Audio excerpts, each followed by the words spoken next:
एक दिन एक कौवा और उसका बेटा पेड़ पर बैठे थे।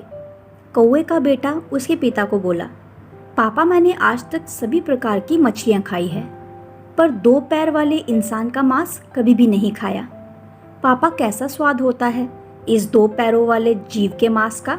कौवा बोला, आज तक मैंने जीवन में 3 बार इंसान का मांस खाया है, बहुत स्वादिष्ट होता है। बेटा कौवा तुरंत जिद करने लगा कि वह भी इंसान का मांस खाना चाहता है। पिता कौवे ने कहा, ठीक है, लेकिन तुम्हें कुछ देर इंतज़ार करना होगा और जैसा मैं कहता हूँ वैसा ही तुम्हें करना होगा। मेरे पालक पिता ने मुझे ये तरकीब सिखाई है जिससे हमें भोजन प्राप्त करने में मदद मिलेगी। बेटा कौवा ने कहा, हाँ। तब पिता कौवे के बच्चे को एक स्थान पर बिठाकर और वह कहीं पर उड़ गया। थोड़ी देर बाद जब वो लौट कर आया तो उसकी चोंच में मांस के 2 टुकड़े थे। उसने एक टुकड़ा अपने मुंह में रखा और दूसरा टुकड़ा बच्चे के मुंह में दे दिया। टुकड़ा मुंह में लेते ही बेटा कौवा बोला कि पापा ये कैसा दुर्गंध युक्त मांस ले आए हो आप, ऐसा खाना मुझे नहीं खाना। पिता कौवे ने कहा कि रुको, वो टुकड़ा खाने के लिए नहीं बल्कि फेंकने के लिए है। इस एक टुकड़े को लेकर अब हम मांस का ढेर बनाने वाले हैं। कल तक इंतजार करो, देखना तुम्हें मांस ही मांस खाने के लिए मिलेगा, और वह भी इंसानों का। बेटा कौवे को कुछ समझ में नहीं आ रहा था कि वह एक मांस के टुकड़े से मांस का ढेर कैसे बनेगा, लेकिन उसे अपने पिता पर भरोसा था। थोड़ी देर बाद पिता कौवे ने एक टुकड़ा लिया और आकाश में उड़ गया और उस टुकड़े को एक मंदिर में फेंक दिया। कौवा वापस आया और दूसरा टुकड़ा उठाया और दूसरा टुकड़ा एक मस्जिद के अंदर फेंक दिया। फिर वह आकर पेड़ पर बैठ गया। पिता कौवे ने बेटे से कहा, अब देखना, कल सवेरे तक इंसानों का मांस खाने को जरूर मिलेगा। कुछ देर बाद हर तरफ अफरा तफरी मच गई। ना कोई किसी की सुन पा रहा था और ना ही कोई किसी को सुन रहा था।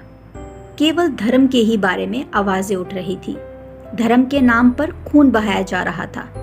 माता, पुत्र, बहन, भाई, पिता, चाचा, पड़ोसी, दोस्त बिना किसी संबंध पर विचार किए धर्म को देखकर ही एक दूसरे पर आक्रमण कर रहे हैं। दोनों समूह कह रहे थे कि हमारे धर्म का अपमान हुआ है और बदला लेना चाहिए, और इसमें बेकसूर लोग भी मारे गए थे। बहुत समय इसी में ही बीत चुका था। अब तक गांव शांत होने लगा था, जो कि सड़क पर सिर्फ खून ही खून था। खास बात यह है कि खून का रंग लाल था और उसमें धर्म का कोई रंग नहीं था।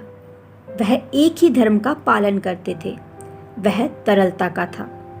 गांव बिना इंसानों के सुनसान हो गया। हर तरफ एक भयानक सन्नाटा छाया हुआ था। इस चक्र में केवल 2 प्राणी जीवित रहे। वह पेड़ पर बैठे कौवे थे। अब कौवे का बच्चा इंसानों का शिकार करना सीख गए थे। कौवे के बेटे ने अपने पिता से प्रश्न पूछा, क्या हमेशा ऐसा ही होता है पापा? हम झगड़े पैदा करते हैं और लोगों को पता कैसे नहीं चलता? पिता कौवे ने कहा कि ये मूर्ख लोग कभी अपना धर्म नहीं जानते।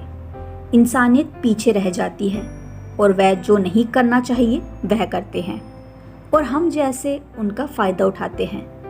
उन्हें इस बात की भनक तक नहीं लगती। उन्होंने मनुष्य के रूप में जीने के बजाय जाति और धर्म पर सब खो दिया है, और मुनाफा कोई और तीसरा पक्ष ले लेता है। कोई आकर भड़काऊ भाषण देता है और ये लोग उसे सुनते हैं और आपस में लड़ते हैं। मांस का एक टुकड़ा सालों की उनकी दोस्ती को तोड़ देता है। वे एक दूसरे को मार डालते हैं, और मुझे नहीं पता कि भविष्य में भी पर्याप्त बुद्धिमान होंगे। यह कहकर दोनों बाप बेटे मांस खाने के लिए उड़ गए। दोस्तों, कहानी चतुर कौवे और मूर्ख इंसानों की मॉरल स्टोरी पढ़कर आपने क्या सीखा? अपनी प्रतिक्रिया ज़रूर दें, और ऐसे ही और कहानियों के लिए आप चैनल को सब्सक्राइब कर दीजिए, और कहानी पसंद आए तो कहानी को लाइक कीजिए और ज़्यादा से ज़्यादा शेयर ज़रूर कीजिए।